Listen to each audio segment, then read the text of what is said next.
Hiya, and welcome back to Echo, the game where if you play it and you're not a furry, you're a goddamn liar.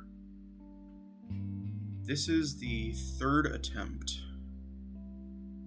at this. Let's hope it goes well. I'm confused and worried. Yeah, motherfucker. I'm confused and worried. Did I make the wrong decision telling Carl what to do last night? This isn't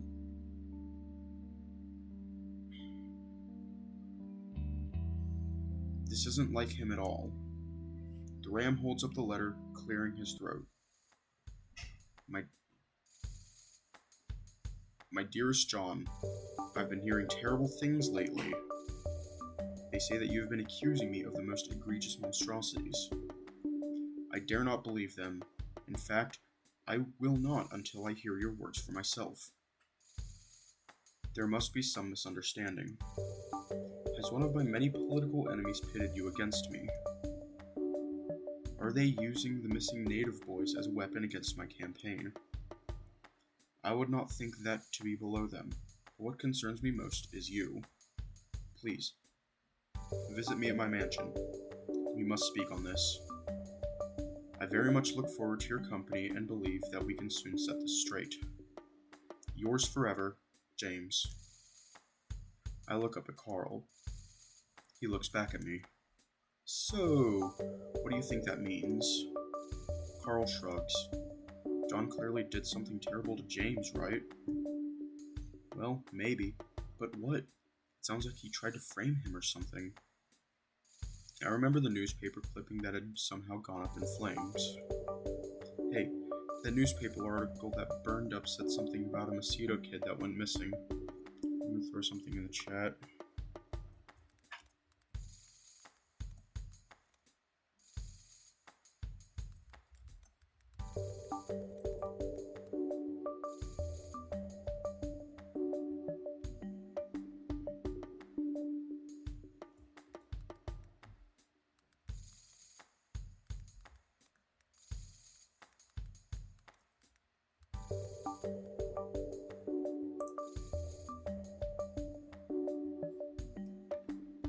So John tried to pin missing native boys on James. Maybe. We still don't know if John was doing it anyway. James doesn't seem to know either. I wonder if maybe the James inside of Carl has any idea of what's going on right now. If he does, he's not saying anything. I look at the ram who's in the middle of rereading the letter. You okay? I'm fine. Are your, balls okay? Carl shrugs again. They're fine. Think about making a joke about making them feel better, but that doesn't really feel appropriate right now. I'm more concerned about Jenna. I think she's becoming more dangerous the longer we're here. Yeah. It seemed that at this point, Jenna isn't really Jenna anymore. We need to have a talk with her about resisting John. Yeah, I mean, James is helping you, right? He's helping me, yeah, but John's not helping her at all. I look in the direction of the door as a loud click emanates from it. Carl's long ears perk and he follows my gaze. We both stare at it for a few seconds. Is it unlocked? Carl gets to his feet and strides confidently over to the door. Careful, I say, a little apprehensive that something might open it from the other side. Carl doesn't say anything as he stands in front of the door. Reaching out, he rests a hand on the handle, then gives it a slight push. It shifts open a few inches. Carl looks back at me. Get the others. We all stand around the door, Carl to my right and Raven to my left. Raven and I making sure there's maximum distance between Jenna and Carl. The door still shifted open a few inches, and the vertical black void it reveals is a little ominous. So we just go through? Isn't that what we did last time? Yeah. I feel like the real question is if we really want to go through the door in the first place. Is it just going to lead to another terrible place where terrible things happen? I feel a void similar to the one I'm looking up at open in my chest. The thought of being trapped in a loop, going through door after door that leads to nothing but horror.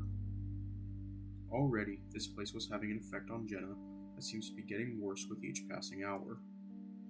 How much longer can she keep it together? What did the letter say? I tense up. Anything she does now is putting me on edge, like I'm just waiting for her to lash out again. My hand drifts conspiratorially to my pocket where the folded up letter is. I glance to my right at Carl, but he's got his eyes on the door. A few things. Just more history stuff. About what? I decide at that moment that I have to lie. We need to keep Jenna, or John, calm if we want to get through this. I have a feeling that Jenna, John, wouldn't want to hear about James revealing what I assume are secrets. I didn't read anything about John trying to sabotage James in my research, but maybe that's what James is trying to tell us. So I shrug my shoulders, moving my hand away from my pocket.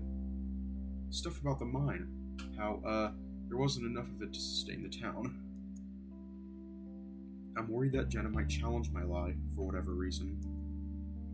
She doesn't say anything, though, and Carl just keeps on staring straight ahead. Raven suddenly claps his hands together, making me jump. So, should we open it? Raven reaches out. Wait. The husky pauses and looks back at me expectantly, his black ears tipped forward. Should we do this? I mean, it's probably just going to lead to another place where we have to find another thing. Yeah. So maybe we shouldn't keep going? I stumble over my words, trying to piece together my feelings and put them into sentences as I go. I just think that they're not really on our side, you know? I make an effort not to look at Jenna. So, if they're not, why are we doing what they want us to do? I realize I'm shaking now, and I make an effort to make my hands still. What else should we do? Raven's tone isn't accusatory, but it is genuinely curious. I don't have a very good answer. Well, maybe we can find a way back somehow. Maybe we're still in Carl's house right now. Carl's house. That place seems like it's thousands of miles and years away at this point. Maybe we can, wake ourselves up somehow.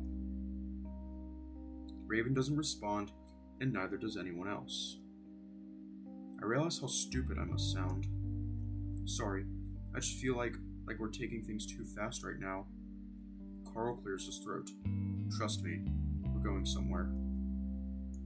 The ram leaves it at that, and I'm left to wonder if James knows exactly where we're going. If he does, why doesn't Carl tell us now? How in control is he? It's something that I would have to bring up later, since I'm not going to be doing that in front of Jenna. You can stay here if you want, Otter.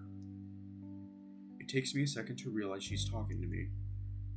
Is she really that gone?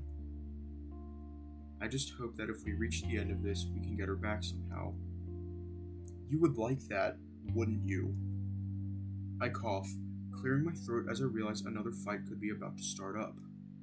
No, I'll go. I just wanted to think about it for a second. Have you thought about it then? Yeah. I look at Carl, but he's still staring stoically at the door. Well, if that's all, then let's go. Jenna steps forward to grab the door handle, and I bite my tongue to keep from saying we should wait again. The door swings open to reveal blackness, just like the last time. Unlike the last time, though, there's a spot of flickering light in the distance. The fire. Everything's quiet right now. No drumbeat, but the darkness is unnatural. It's inky and thick, like it's alive. I get the unnerving feeling that it's trying to eat the light from the fire. Maybe towards the fire, Jenna suddenly steps forward, and just like that, She's swallowed by the darkness. Jenna, wait! She ignores me. Carl gives his shoulders another shrug. That's all we can see, so I assume that's the right direction to go. I see her form pass in front of the firelight a few times, then she's gone. Alright, here we go. Despite his nervousness, Raven still sounds cheerful about stepping into oblivion. Lean on me. I'm suddenly yanked sideways to lean against the ram's sturdy shoulder. Then we're off, Carl tugging me into the darkness. Stay close. Yeah. We're immersed in blackness. Not only do things go dark visually, but the change is physical too. I don't know if it's all in my head, but I feel heavier, like darkness is pushing down on my shoulders. It's colder too, to the point where I can feel the heat radiating off Carl's body when I brush up against him. Try to move faster. Oh, okay. Despite my best attempts, the going is slow, and not just because of my injured, probably broken, ankle. The ground is uneven and rocky, like we're outside walking in the desert. Which I realize is exactly what we're doing when we walk straight into what feels like sagebrush. Carl thrashes around with the hand not holding on to me, and we're able to sort of stumble around it. Where the hell are we? I mutter as I stub my toe painfully on a rock. Outside. Yeah, but we're outside. The desert. So do you think that we're still an echo? Carl's quiet for a moment. No. I wonder if maybe all the others, TJ, Leo, and Flynn, are out here too, in the darkness. I want to call out, but I'm too nervous that that's going to attract something to us. I still remember the black figure dancing around the fire we're walking towards at this very moment. We're close enough now that I'm starting to be able to make out Carl in the darkness. I look back at the house to see how far we've gone. All that I can make out now are two rectangles of light. One for the door we came out of, and one for the kitchen window. In the latter, a dark figure stands framed by the faint light outside. I squint, not really sure of what I'm seeing. Then it moves, disappearing from the window. I stop walking and Carl stops with me, looking back over his shoulder. What? Did one of the others go back? The black figure appears again, this time in the doorway of the house. I don't even have time to react to that before it steps forward and the door swings shut with a distant snap. A press of blackness takes its place. I grab onto Carl more tightly. What the hell? My mind flashes back to the black thing I'd seen crawling out of the wardrobe. Come on. I nudge into Carl's side, trying to get him to hurry along while resisting the urge to try and run on my twisted ankle. I'm realizing that it might come to that. Raven, Jenna. I call out into the darkness ahead of us, wanting to warn them. Over our ragged breathing, though, there's dead silence all around us, except for a drumbeat. Either they can't hear us, or they can't respond. Carl's gripping onto me with both of his hands, practically hauling me off my feet as he pulls me along. Suddenly he stops before almost growling at me. Jesus Christ, get on my back. He lets me go and crouches down in front of me. Even with everything going on, I'm a bit hurt by his tone, like I'm the main problem right now. I'm there before he even finishes his sentence, and soon my face is bouncing off his hard skull as he starts sprinting towards the fire. Whether it's in my head or not, I swear I can hear a slithering sound behind me, like a snake sliding over dry leaves. I shiver, not wanting to look back, but I do anyway, trying to peer into the darkness. Of course, I can't see anything, but I swear something flashes in front of the lone rectangle of light coming from the cabin's kitchen window. The rustling sounds get louder, and now I can't pretend that I'm not imagining it. It casts a picture into my mind. That black shadow creature contorting and bending through the sagebrush that Carl was having so much trouble moving through.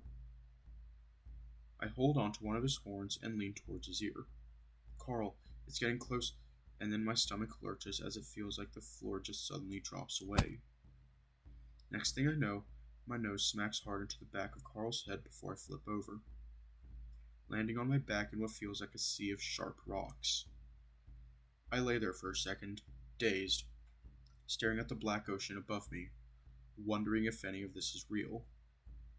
Am I still dreaming? Maybe I'll just wake up in my dorm, probably late to my legal and ethical issues in journalism class. Fuck. Get up. A muffled voice breaks through my haze of confusion and pain. Then I'm being yanked back up as Carl pulls me to my feet and forcefully shoves me back onto his back. Get up. Trying. I can barely mumble through my numb mouth, which feels like it's full of pennies. I can see him making dark stains on the back of Carl's shirt. It feels like my face is caved in. I wonder if my nose is broken, but the fear of the pursuit is returning, and I quickly clutch at Carl's horns before he resumes his sprint. He finally comes to a stumbling halt in front of the massive bonfire, which had looked so small from the cabin. We both stare up at it, the heat almost unbearable. The whispers behind me reach a crescendo, the hissing just over my shoulder. Shit. What are we supposed to do? My voice raises in pitch as I look back behind us, the black shape now discernible in the firelight as it slithers around the rocks and sagebrush. It's like a person imitating a snake. I grip onto Carl as he turns to face it, then takes a step back and another. I don't fucking know. I cling to the ram, and I can feel him trembling underneath me. As the creature reaches the edge of the circle of firelight, Carl turns and starts running past the fire. And then my muscles seize up, my jaw clenches, my eyes roll back, and I feel myself falling backwards. The heat is almost unbearable, and my fur is damp from sweat, the skin underneath itching and uncomfortable. I can feel the sun on my face, the brightness turning the insides of my eyelids a dazzling red. I don't want to open them, though. No, I just want to sleep. I almost do fall asleep, but a distant chorus of shouts and screams jolts me back awake. Now I do try to open my eyes, but I can't. It's like they're glued shut. I reach up to paw at them, but my arms won't lift. I must be dreaming, stuck in a paralysis. So I lay there, listening to the shouting and screaming, imagining an angry mob. After what seems like hours, the voices fade, and the red turns deeper, darker, blood-like, as if the sun is setting. And that's when I can finally drift away, back to sleep.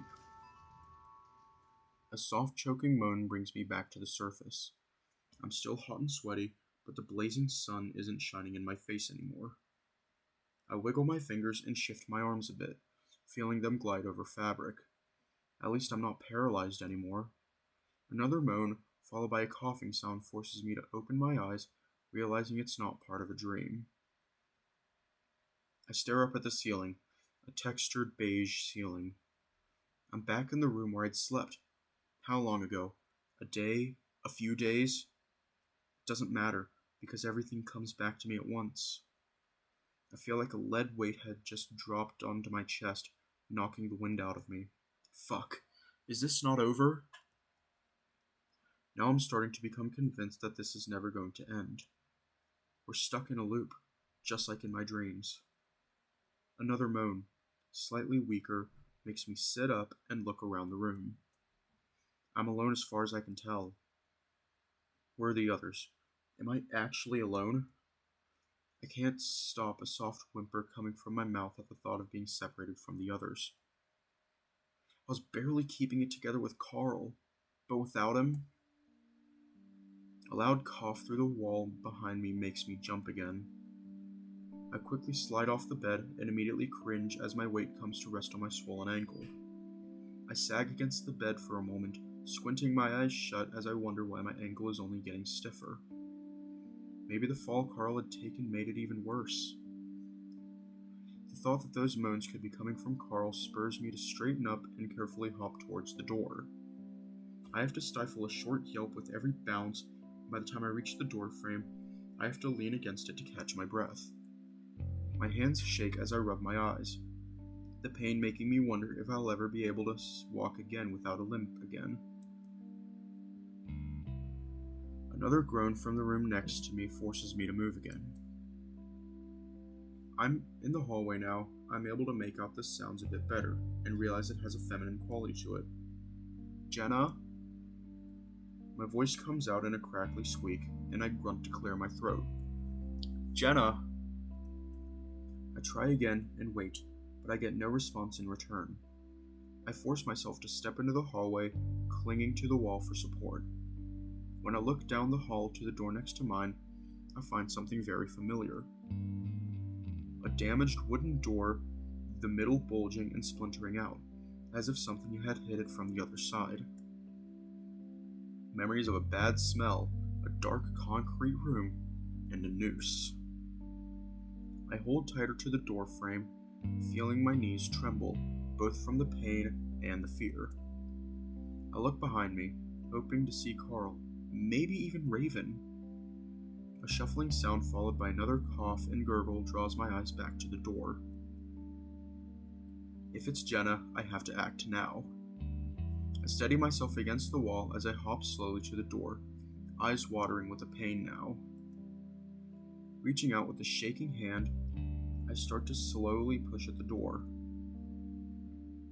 I'm hoping that I might be able to crack it open just a little bit and not draw the attention of whatever is inside. The door only shifts a little though, and seems to catch on the ground underneath it. It lets out a rough scratching sound that makes my fur raise up. Gritting my teeth, I forego the stealthy approach and give it a hard shove. This time, it opens halfway, and I'm able to see into the room. Just like last time, there's no light coming from within the room itself.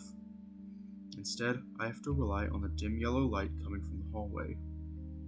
It casts a widening band of light into the concrete room as the door opens. The smell hits me like a wave and I immediately gag, doubling over and pressing a hand to my nose before pulling up the neck of the shirt over my nose. Sure, I smell like BO from the 2 days of running in fear, but it's better than the sweet smell of rotting meat that's enveloping me. Still shaking, I peer into the room while I lean against the door, but I'm only able to see the cracked concrete floor and walls.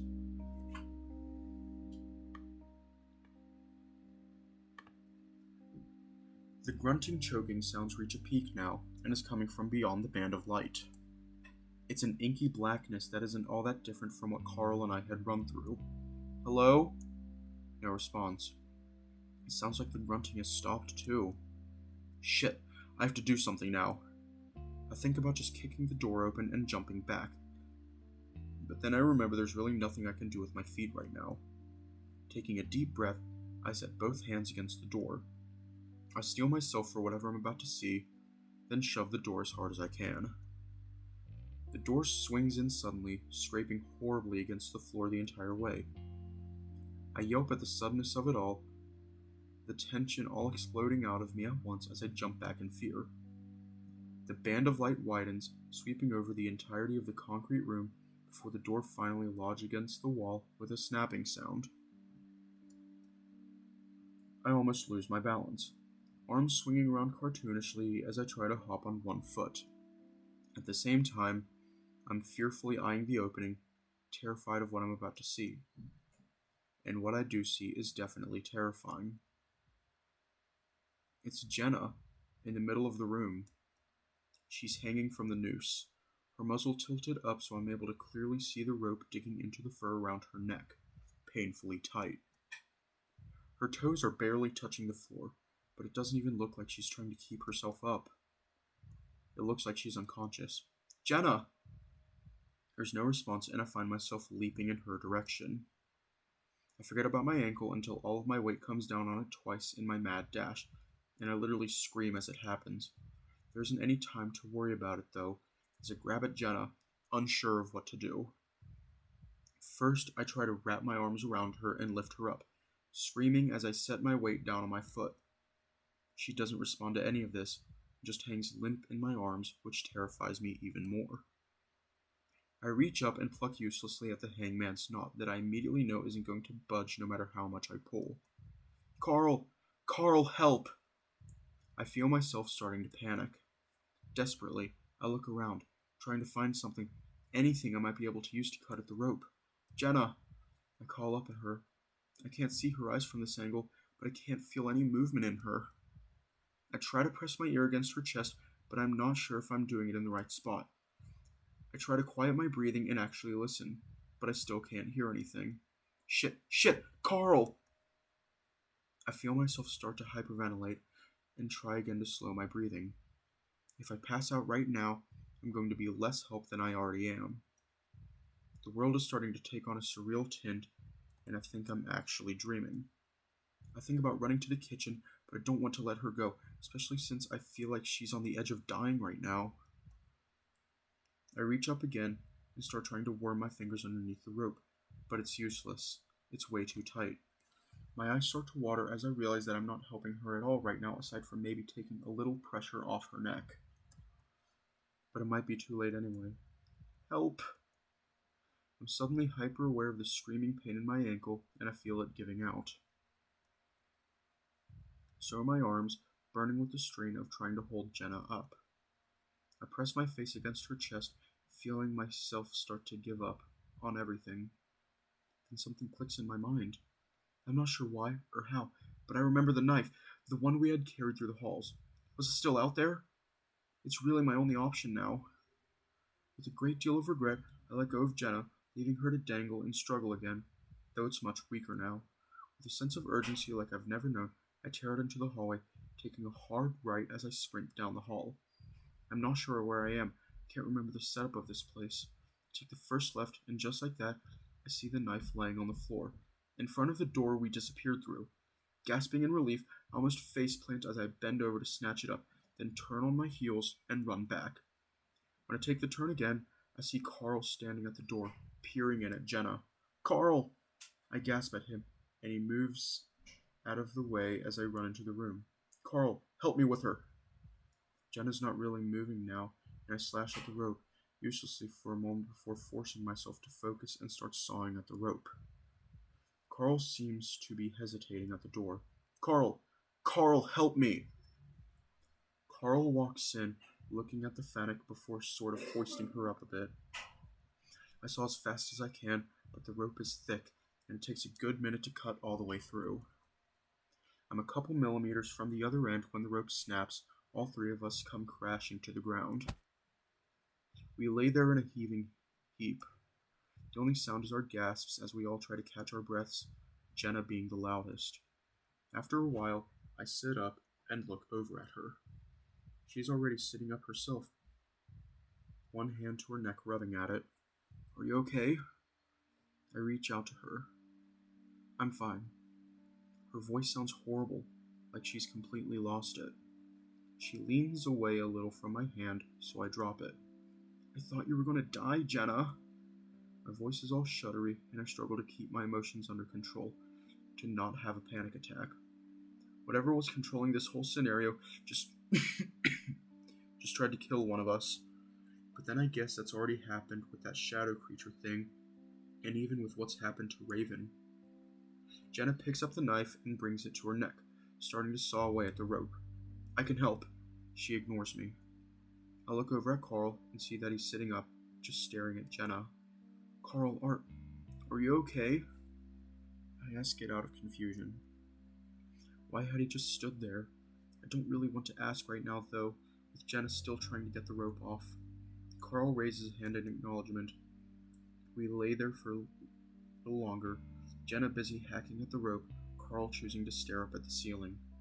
That almost peaceful silence is shattered as a husky stumbles into the doorframe, clutching onto as he practically trips in.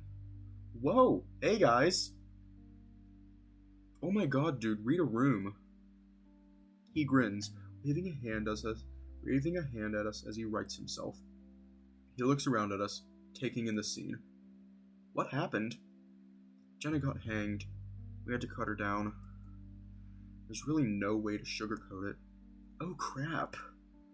He stares wide-eyed at Jenna. Well, guess it's surprising it wasn't me this time, huh? He lets out a high-pitched, nervous laugh. None of us even cracks a smile. You're okay, though? Fine. Raven looks around the room. Well, looks like we're still here. Carl lets out a sigh. And that's how it's going to stay if we just sit here. I frown. Hey, we just went through something really fucked up. We should be able to sit down for a sec. It's been a second, hasn't it? He waves his hand at Jenna. Look what just happened. It wants us dead. Carl. I trail off. What? Carl isn't himself. I already know that. If I had known telling him to let James help us would turn him into this, I don't think I would have asked him to do it. I don't really want to think it, but it seems like he would have let Jenna die if I hadn't been there. The way he just stood there. There's a soft snap, and I look over to see that Jenna pulled the rope from her throat. How's her neck? Jenna rubs it. Fine. Her voice has an air of complete disinterest despite the situation. She seems distracted too, her eyes flicking around at the ceiling like she's expecting something to happen up there. I look up too, but all I see is concrete that's spiderwebbed with cracks. The rope, I notice, is hanging from nothing. It sort of just grows out of the ceiling. Carl lets out another sigh next to me. We ready to move yet? I feel a small flicker of annoyance. Can you cool it for just a minute? Carl's quiet for a moment, clearly sensing the change in my mood. I immediately regret it, but I don't have the energy to take it back. Yeah, sure. I guess we've been sitting around for most of the time here. Why not a few more minutes? Guess he's not really feeling bad about it then. Actually, why don't we just stay here? Just keep pulling those grilled cheese sandwiches out of the cupboard. I stare at Carl. Before I can say anything, Jenna speaks up. We're going to get out. Her voice is dark, firm, and completely unlike the way Jenna has ever spoken before. We both look at her and she sits there, legs crossed, staring hard at us. Well, at me. Carl sits up. John. Now she does look at Carl, and it's out of instinct, her eyes darting to him before looking back at me. I recognize it as the most unstoppable urge to look the way you hear your name being called. Yeah, we'd suspected, and Jenna had been acting weird, but to think that she was that consumed by him? Well, Carl is too, so it's not all that shocking. I haven't asked her directly about it yet, so I guess now's the time. Hey Jenna, are you feeling okay? I'm feeling fine. It's just that you haven't seemed like yourself for a while now. What do you mean? I look over at Carl as he shifts himself around on the floor to look directly at Jenna. His face is hard, dark. He doesn't say anything, though. I clear my throat. Me and Carl were talking earlier about a presence that he was feeling, like he felt James talking to him. Sounds like he's going crazy. Carl snorts loudly, but doesn't say anything. Well, it's made him act kinda differently. I glance at Carl, but still he keeps quiet. Jenna keeps that stern look on her face, frowning at me. What are you trying to say? Well, do you know a guy named John? John Begay? Not really. You keep mentioning him, but no one told me who he is, aside from the fact that he was hanged. I remember the picture I'd taken of John back in Carl's crawl space. My hand feels to my phone through my pocket as I almost reach in to pull it out before remembering that it's dead. He was in some of the pictures with James Hendricks, the founder of the town. Jenna stares at me blankly. James was Carl's ancestor, right? We think that John was your ancestor too. He was a fox and has the same last name. So wasn't your family an echo since the beginning? Yes. So it seems like you're probably related to him, right? Jenna stares hard at me, then at Carl. Our family doesn't have records like yours, Carl. Carl gives Jenna a deadpan look. I butt in. See, Jenna doesn't talk like that. You wouldn't say something like that. Jenna doesn't say anything, keeping her glare at Carl. What I'm saying is that John is in your head, kind of like James is in Carl's. I I don't think so. I sigh loudly. Something's different with you. It's obvious. We can all see that. Raven suddenly cuts in. I mean, I don't know you that well, but if we're going by how a normal person act, you're not acting very normal. We're not in a normal situation like that, are we? We all go quiet then. Jenna, stop being rude to the boy. Besides, isn't this about clearing James's name or whatever? Why are we talking about John? Jenna stares at Carl, eyes moving across his face like she's searching for something. Carl stares right back at her. Besides, if he's not fighting it, why should I? Jenna's expression remains emotionless. So, are you possessed, I mean? Jenna goes quiet again. I rub my face hard with my hands. Apparently she's not going to confirm it, but I think it's pretty obvious. So what the hell am I supposed to do with two possessed friends on my hands? It's not me I have to worry about Chase. Carl and I share a look. Jenna, what do you mean by that? A strange look crosses Jenna's face, breaking out of the stoic detachment she's been portraying for the last however long it's been. It's confused, but it's also like she wants to say something with her mouth open. Jenna? She seems to be frozen like that for a moment before she seems to finally give up, shaking her head. I don't know. She glares at Carl. Carl glares right back. This time, Raven cuts in before Carl can say anything. Is something stopping John from saying something? I watch Jenna closely, and that's when she finally looks away. I don't know. Jenna, or Carl, are John and James upset with one another? Jenna shrugs, not looking at me. Carl lets out a sigh of frustration. What we need to be doing is figuring out how to get the hell out of here. Listen, I don't know much about these guys, but it sounds like James and John are trying to tell us something. Raven looks back and forth between Carl and Jenna, and trying to stop the other one from telling us something. I rub my face with my hands again, feeling frustrated, just wishing these two assholes could tell us what it is they want to say. So they're trying to tell us something about the past, and they both don't want us to know what the other knows. Maybe that's what we're supposed to figure out. So it's not as simple as just clearing James's name. John has something to say too, and he sure as hell wants us to hear it.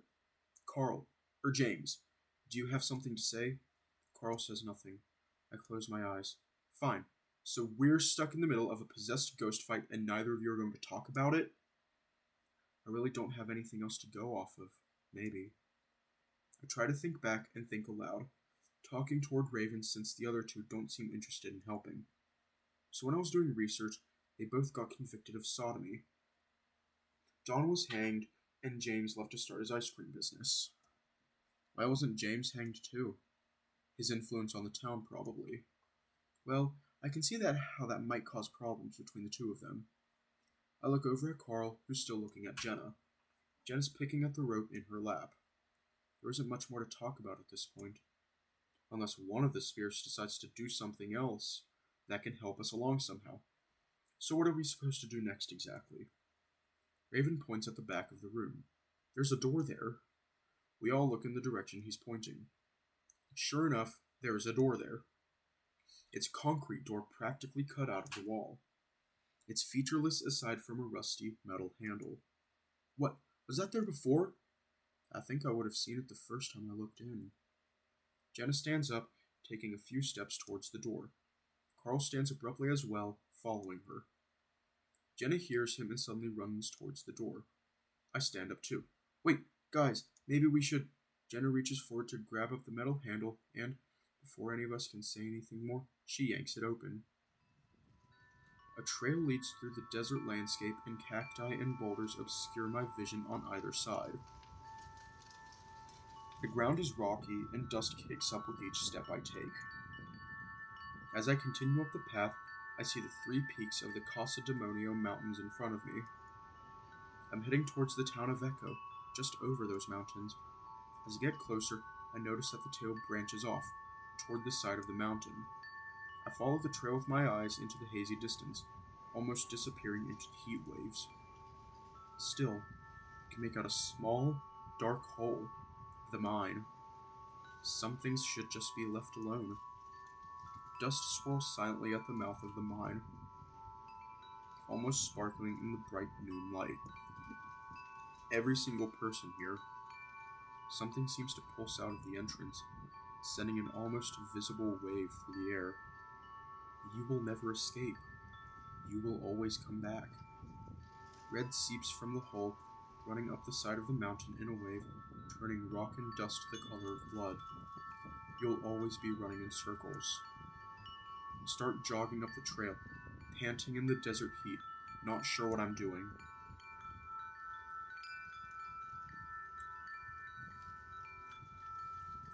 The sky in front of me lights up that same ominous red color, in the direction of Echo. Somehow, I'm able to scale the side of the mountain in just seconds. I get to the peak and look over the edge. I see the town, but it's not the town I remember. At least not all of it. Lake Emma is in the distance to the left. The motel and supermarket are to the right. But the ruins by the lake aren't just old foundation remnants anymore. They're fully standing now with their log walls and roofs. Several dozen more houses run up the side of the lake, standing in stark contrast to the more modern buildings further away, toward Main Street. There aren't even a few buildings that I don't recognize. And there, just below me, is Carl's house. But it's different. The mansion is bigger. The walls are a lighter color. It looks older. Somehow, I'm already there. I could just teleported straight down on the road in front of Carl's house. I stare down the slope toward the town, and there, next to the road, is a wooden platform built under a tree.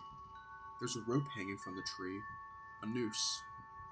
I look back down at the town, at all of the different buildings. But no matter which structure I'm looking at, one thing's the same. They're all lit up blood red. I watch as what looks like spinning blades come slowly into focus above me. I tense up, but only for a moment as I realize what it is. A ceiling fan. Wait, a ceiling fan? Isn't that... I sit up quickly, only to immediately swoon as the room starts to spin around me. I grip onto whatever I'm sitting on, and it happens to be soft and smooth. I look down and see that I'm on top of a blue comforter. To my left, Jenna, Raven, and Carl are stretched out next to me on a king-sized bed. To my right, sunshine streams in from the sliding glass doors, outside of which is a massive deck. Past that porch are the mountains and desert of Echo. We're back. Oh my god, we're back. Guys. I shake Carl next to me. He immediately swings a hand to slap at me, but I persist until he's forced to sit up, glaring around. Jenna and Raven stir next to him. What happened? Guys, we're back. We're in your house, Carl. Carl finally snaps his eyes open at that. Raven sits up next to Carl, and I see him sway with the same dizziness that I'd had earlier. Where are we? My parents' room. Relief like I've never known before flows through my body. Whether or not it was a dream or hallucination or we were drugged somehow, it doesn't matter. What matters now is that we're home. Well, in Echo at least. I look over at Jenna, hoping to see her back to her old familiar self, but I find her staring around suspiciously, that dark look still in her eyes. Carl isn't much better, his eyes also on Jenna with a similarly dark look. Maybe that would take longer to wear off? I slowly push myself off the bed, the height of it making it more difficult for my feet to touch the ground. I touch down with my good foot, and I'm a bit surprised when my toes come in contact with the cold, hardwood floor. I thought this room had carpet the last time I was in here. I look back at Carl and see the fur on his brow crinkling up in bright sunset. Something's off. What? Something's wrong. I feel the beginnings of that sinking sensation in my chest again. Why? The room's too big. I look around. I guess it looks a bit bigger than usual. The balcony seems to be the right size, though. And the floor. He points at my feet. Where's the carpet? Carl confirms my suspicions. The dread continues to grow in my stomach. Maybe they took the carpet out while we were gone. No one responds to that ridiculous idea. Jenna looks at the wall behind the bed and reaches out a hand to touch it tentatively. Carl pushes himself off the bed, his hooves clopping unnervingly against the hardwood floor that shouldn't exist. Fuck. Yeah, fuck. He reaches out to give me some support. Well, maybe there are other people here? Even Raven's cheerful tone is forced and strained. Guess I was expecting that we'd end up in another dream world, or whatever. But the fact that I'd thought for just a moment that we were back in the real world made this all the more soul-crushing. It feels like those fucking ghosts are toying with us at this point. I take a deep breath, willing myself not to lose it. Not yet, at least. Let's move to the deck. I get a better grip on Carl's side as he starts to move toward the glass doors, his hooves clopping while I hop along. He stares out, slowly reaching up with a hand to tug at the handle. To my surprise, it opens. Guess I thought it would be the same as the last place we were in, that we'd be locked in or something. I follow Carl as he steps out onto the balcony, taking slow, careful steps, as if afraid that the deck may give out. The air is hot and heavy, almost humid. That isn't normal at all in Echo. Sure, it would get really hot, but it's a desert. Humidity is near non-existent. We reach the railing and stare out at the town below the foothills that Carl's mansion sits on. I take in a soft breath. Just like in the dream I had, the ruins of Echo aren't ruins anymore. Dozens of old-fashioned wooden buildings dot the edge of the lake.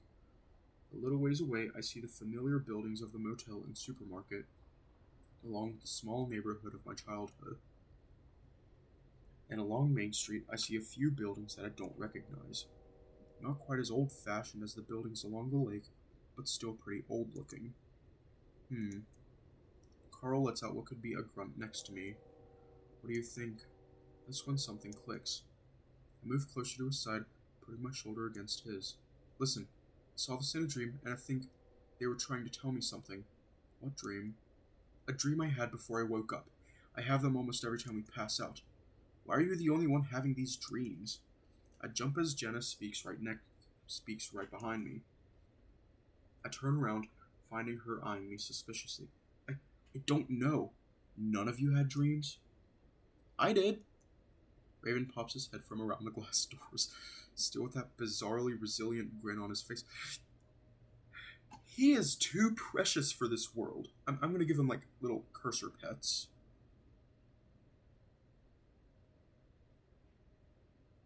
You're a good boy. But it was about that black shadow creature thing chasing me through the kitchen, so I guess it's not really useful. What did you see in your dream, Chase? Well, this... I wave my hand out at the alternate reality town. But then the mine too. Red stuff spread out of it. Over the town. Then I saw a noose. I instinctively look over the edge of the balcony, down toward where I remember seeing the tree. Carl looks too. What is it? Well, I saw a tree with a noose on it. Carl looks slowly back up at me. Down there? I think so. Was anyone in that noose? No. It was empty. Seems like Carl should have something to add to that, but he doesn't say anything more. I take a deep breath, trying to put what I feel into words. That dream, the way it zeroed in on that tree, it felt meaningful. I think we need to go to it. Why's that? Carl narrows his eyes at me, and I feel like he's putting me under a magnifying glass. I don't know, but I don't know where else to start. This place is massive. You're thinking there's a letter there? Maybe. Guys? I turn around. Raven is still standing by the glass door, but he's looking back into the room. Jenna left. What? Sure enough, Jenna is nowhere to be seen. Where did she go? Raven shrugs. Downstairs, I guess. Was she going to the tree? I'm grabbed from behind by Carl roughly, and he starts pushing me along. Carl? He doesn't look up. Carl, we need to keep moving. Come on. We both know she's not right in the head right now. Neither are you, I won't say. I'm glad he's moving us along, but I don't like the dull look in his eyes one bit. Raven, Carl, and I head down the hall toward the stairs. Carl's right. It's like a dream of Carl's house.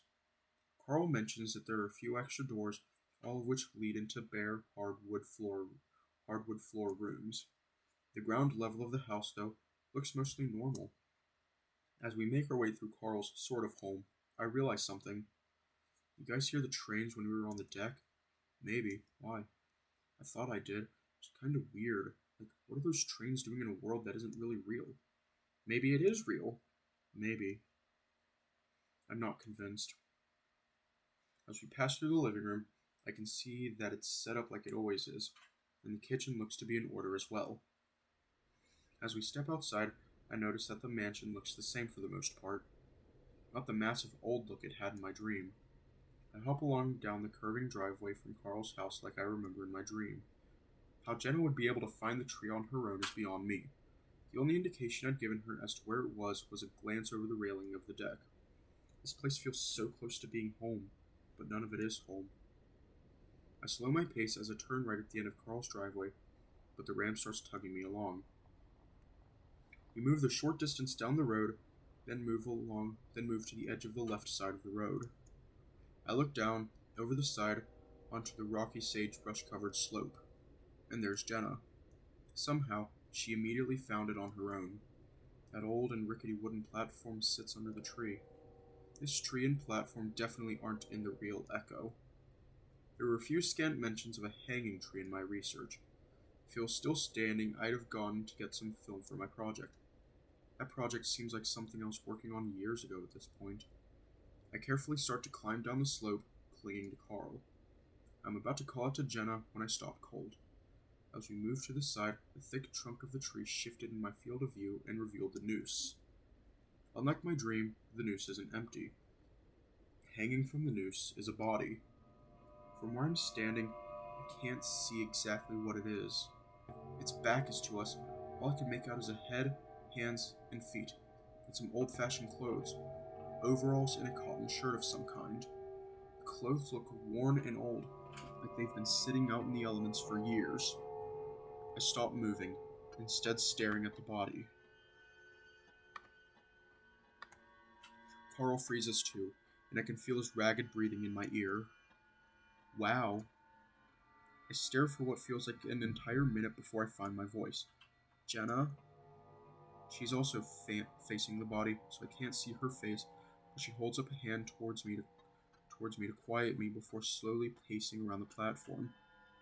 It looks like she's moving towards the front, so I steel myself and slowly follow her.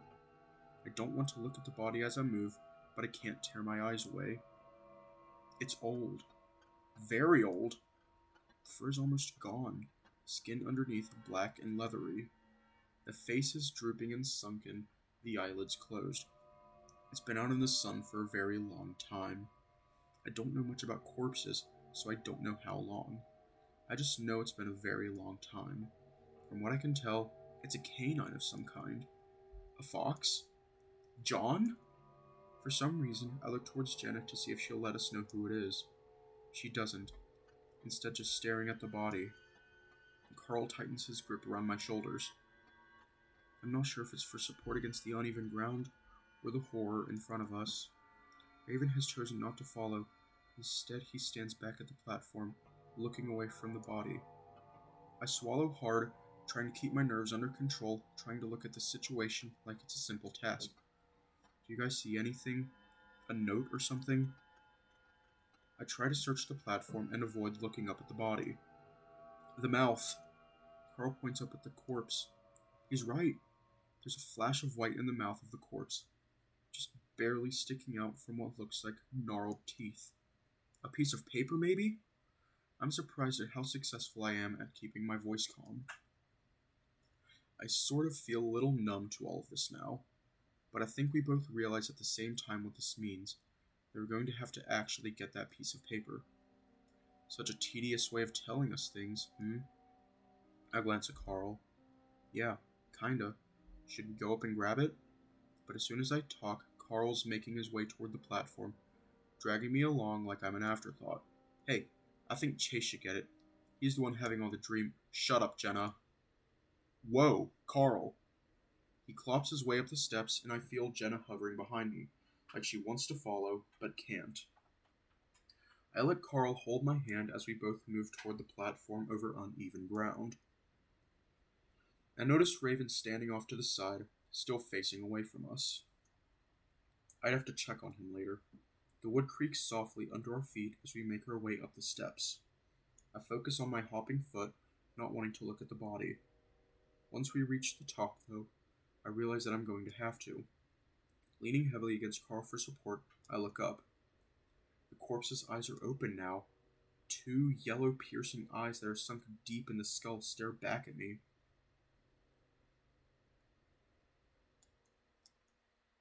You are disgusting. I'm disgusting. You're abhorrent, despicable, horrible. For telling truths? For telling your own truth. You don't know my story, my truth.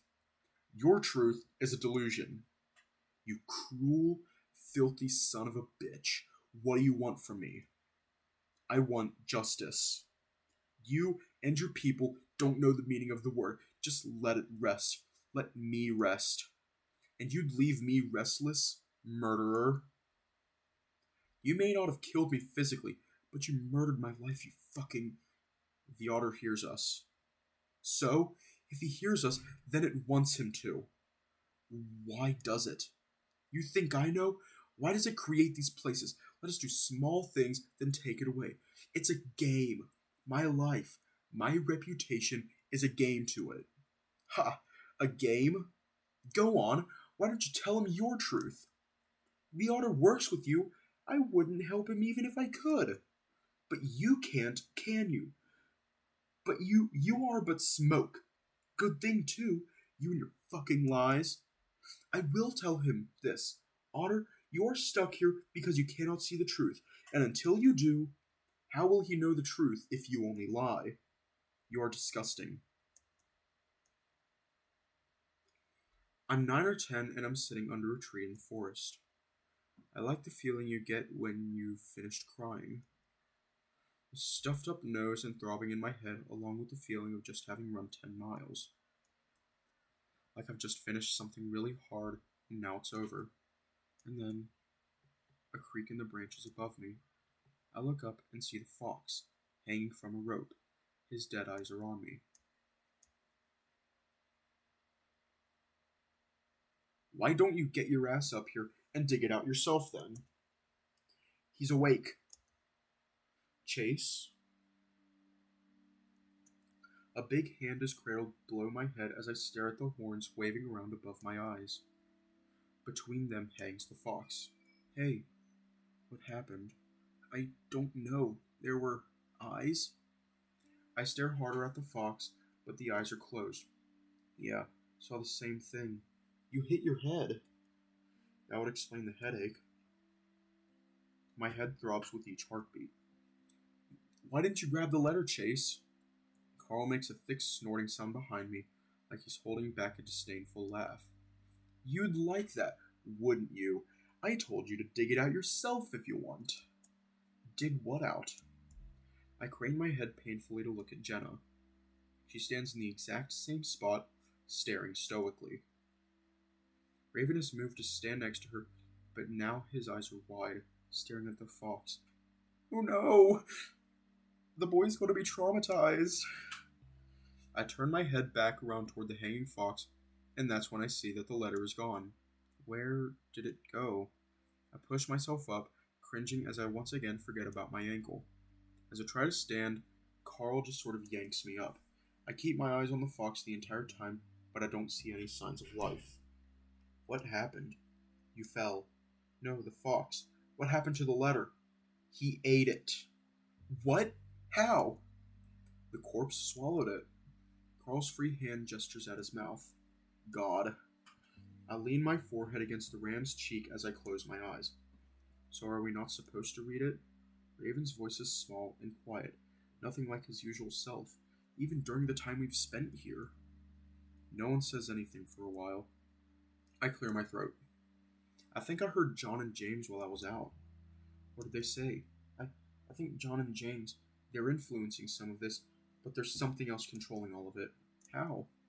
I don't know, but it's stopping them from telling us what they want to say. Like this is a game for it. I feel Carl shake his head against my head. So what are we supposed to do? Just figure out the game, I guess. They said something about having to see the truth, but I'm not exactly sure of what that is. Well, John just ate our clue. How do you know it was John? Jenna snaps loudly at Carl, and the ram turns to confront her. Who else's body is this, then?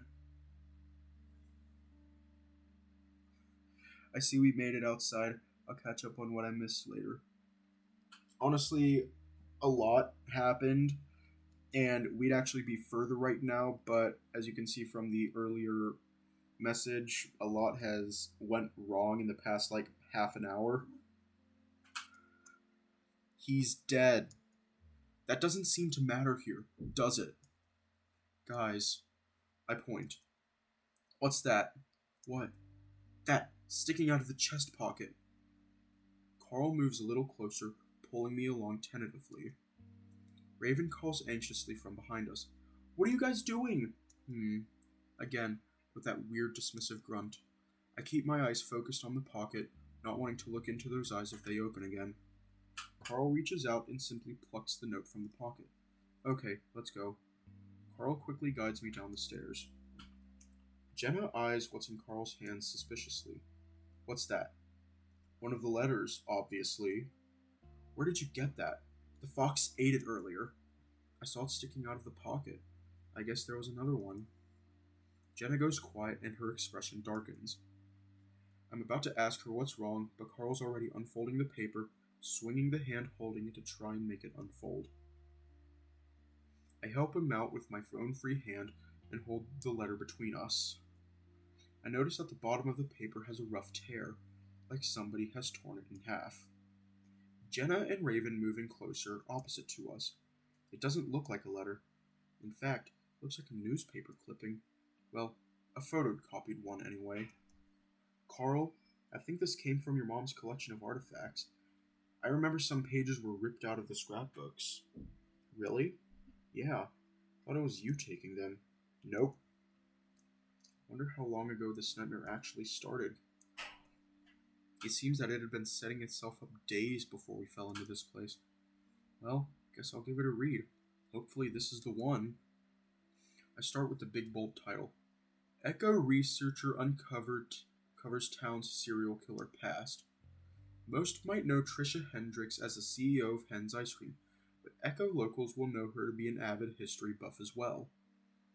I just love how it connects all of us, how it shows that everything has happened for a reason. But even she didn't realize what her research would uncover. According to Hendricks, Town's founder, James had an affair with another man, and both may have been hiding a dark secret. You never know what you'll find out, but to think that James had a homosexual relationship and with an alleged serial killer, well, it's really something. According to Hendricks' research, James may have been a romantic relationship with a native fox by the name of John Begay. Town records indicate that Begay was accused of committing multiple child murders. Hendricks says the crimes were sexual in nature. I reach the bottom of the page where the rough tear begins. Clearly, there's more to the article, but... Jenna! Yo. That scared me. That legit scared the shit out of me. I look up just in time to see a flash of steel before Carl jumps back, pulling me along with him. I'm like a ragdoll being yanked back before thrown to the side. I go stumbling away with several yelps, each one in sync with the steps I take on my swollen ankle.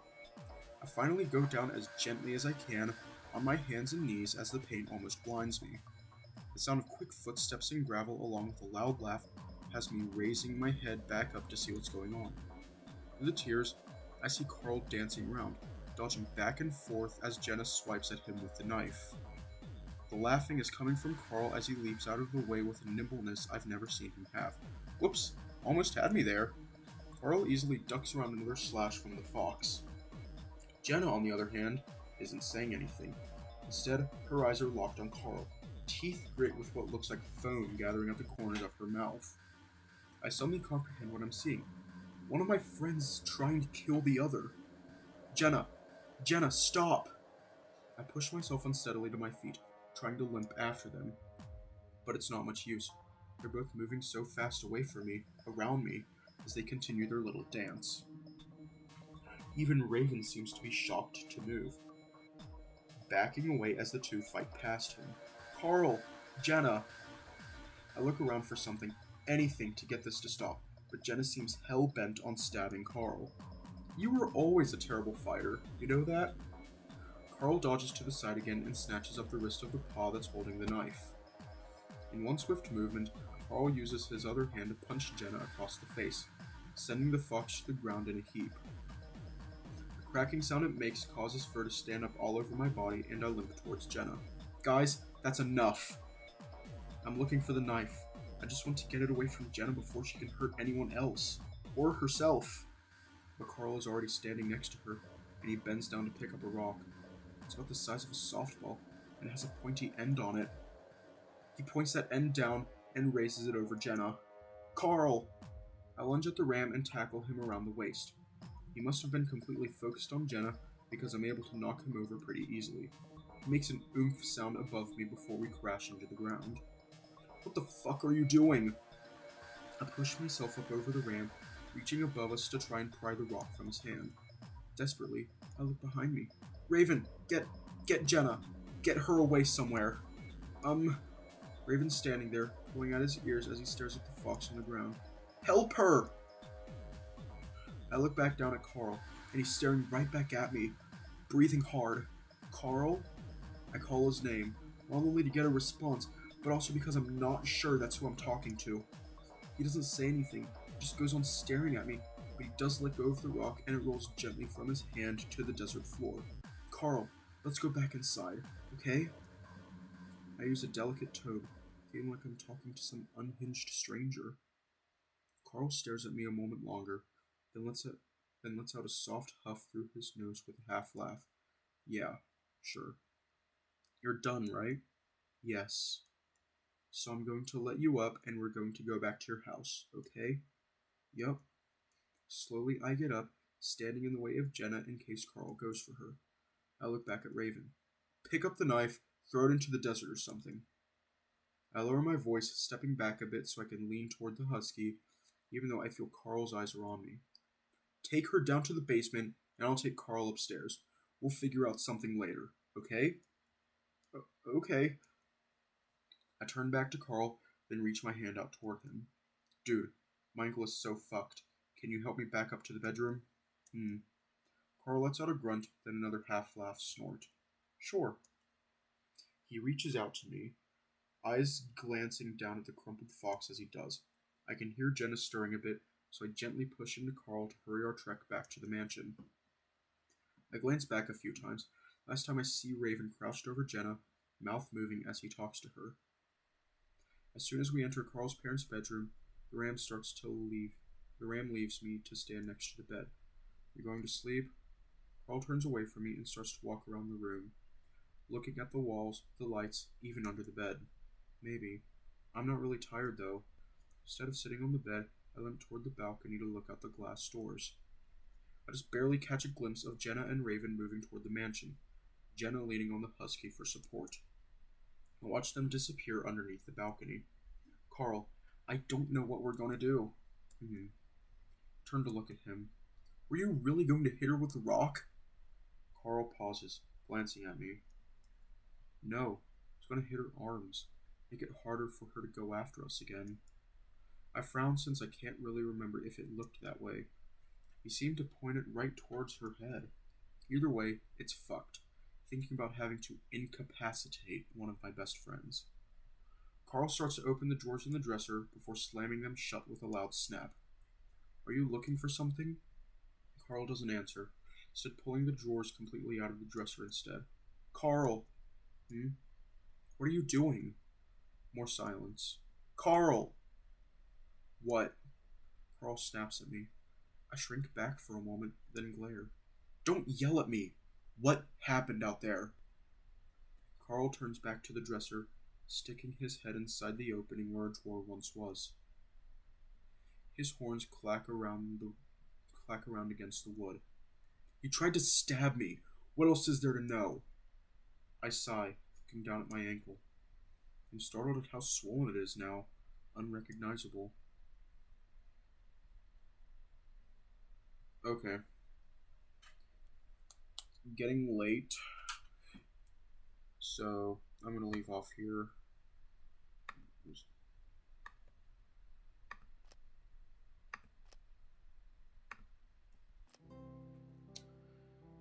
So, a lot happened.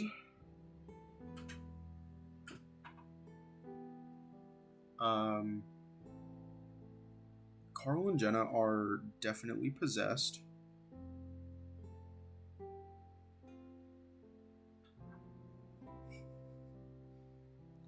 And, based on what happened last time, I am convinced that Carl, he's not straight. There's no way he is.